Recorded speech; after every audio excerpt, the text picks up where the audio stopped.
खालील जमीन धारण्यानुसार प्रति हेक्टरी 20,000 रुपये याप्रमाणे प्रोत्साहनपर राशी म्हणजे बोनस देण्याचा निर्णय केलेला आहे। मागच्या वर्षी 20,000 दिला होता, याही वर्षी आम्ही 20,000 रुपये बोनस। नमस्कार मित्रांनो, स्वागत आहे आपल्या किसान राजा यूट्यूब चॅनलमध्ये। चॅनलच्या माध्यमातून आपल्यासाठी घेऊन आलो मोठी अपडेट।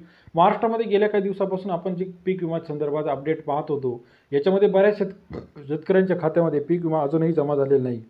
या सर्व शेतकऱ्यांच्या खात्यामध्ये पीक विमा 2024, 2023, 2022चा पीक विमा जमा होणार आहे। पीक विमा संदर्भातील सरकारने लेटेस्ट अपडेट दिलेली आहे। येत्या काही दिवसामध्ये सर्व शेतकऱ्यांच्या खात्यामध्ये पीक विमा जमा झालेला आहे। काही शेतकऱ्यांच्या खात्यावरती पीक विमा जमा झालेला आहे।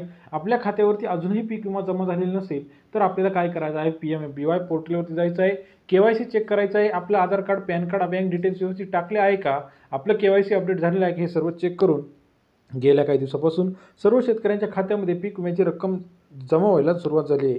आपल्या खात्यावरती अजूनही रक्कम जमा आली नसेल तर पीक विमा संदर्भातील अपडेटसाठी जवळच्या CSC सेंटर किंवा कृषी विभागाकडे आपण लवकरात लवकर तक्रार केली पाहिजे, कारण पीक विमा हा 2022, 23, 24चा सर्व जिल्ह्यांमध्ये जमा व्हायला आता सुरुवात होणार आहे।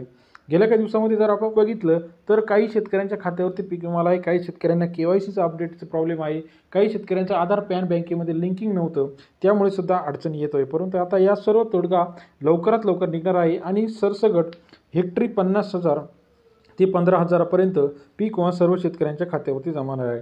गेल्या काही दिवसामध्ये बघितलं आता भरपूर प्रमाणात यावर्षी सुद्धा पावसाने धुमाकूळ घातलेला आहे। याच्यामध्ये आपण जर बघितलं नांदेड असेल, नागपूर असेल, अमरावती असेल, या सर्व ठिकाणी मोठ्या प्रमाणात पाऊस वाढल्यामुळे शेतकऱ्यांचं मोठं नुकसान झाले। आता यावर्षीचा सुद्धा पीक विमा सर्व शेतकऱ्यांनी PI नवीन पोर्टल जे आहे या पोर्टलवरती जाऊन पीक विमा भरणं गरजेचं आहे, तरच आपल्याला नुकसान भरपाई असेल ती मिळणार आहे। पीक विमा संदर्भातील लेटेस्ट अपडेट चॅनलच्या माध्यमातून वेळोवेळी देत असतो।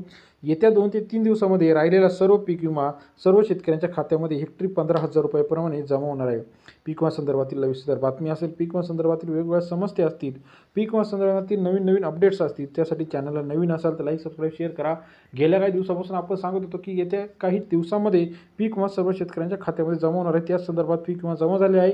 आता राहिलेल्या यांचा KYCचा प्रॉब्लेम असू शकतो, बँकेचा प्रॉब्लेम असू शकतो, आधार बँक लिंकिंगचा प्रॉब्लेम असतो। पीक विमा संदर्भातील नवीन अपडेट्स आपल्याला कसं वाटतं ते कमेंट करून कळवा आणि आपल्याला किती पीक विमा आलेला आहे, कोणत्या तालुक्यात किती पीक विमा आहे याची सविस्तर यादी PMFBY संकेतस्थळावरती बेनिफिशरी डिटेल्स तिथे आलेले आहे।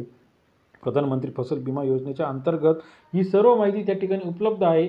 ही माहिती अचूक बघण्यासाठी चॅनलला जर तुम्ही नवीन असाल, चॅनल लाईक, सबस्क्राईब, शेअर करायला विसरू नका। अधिक माहितीसाठी बेल आयकॉन प्रेस करा, जेणेकरून पीक विमा संदर्भातील नवीन अपडेट आपल्यापर्यंत सर्वात आधी पाहायला मिळतील। पीक विमा 2022, 23, 24 पासूनचा थकलेला आहे। ही KYC जर आपण केली नसेल ते पण करून घ्या। फार्मर ID काढणे सुद्धा आता बंधनकारक आहे। फार्मर ID नसेल तर पीक विमा आपला जमा होणार नाही, याची सुद्धा काळजी आपण शेतकऱ्यांनी घेतली पाहिजे। पीक विमा संदर्भातील लेटेस्ट अपडेट असतील, वेगवेगळ्या सरकारी योजनांची माहिती पाहिजे असेल, PMFBY असेल, त्याचबरोबर किसान विमा हप्ता असेल किंवा इतर जे काही योजना असतील, यांची लेटेस्ट अपडेट चॅनलच्या माध्यमातून सर्वात आधी जाणून घेण्यासाठी चॅनल लाईक करा, सबस्क्राईब करा, शेअर करा। फार्मर ID असेल, त्याचबरोबर नमो शेतकरी योजना असेल, PM किसान योजना असेल, याची अपडेटसाठी चॅनलला लाईक करायला विसरू नका। माहिती आवडल्यास लाईक, सबस्क्राईब, शेअर करा। धन्यवाद मित्रांनो।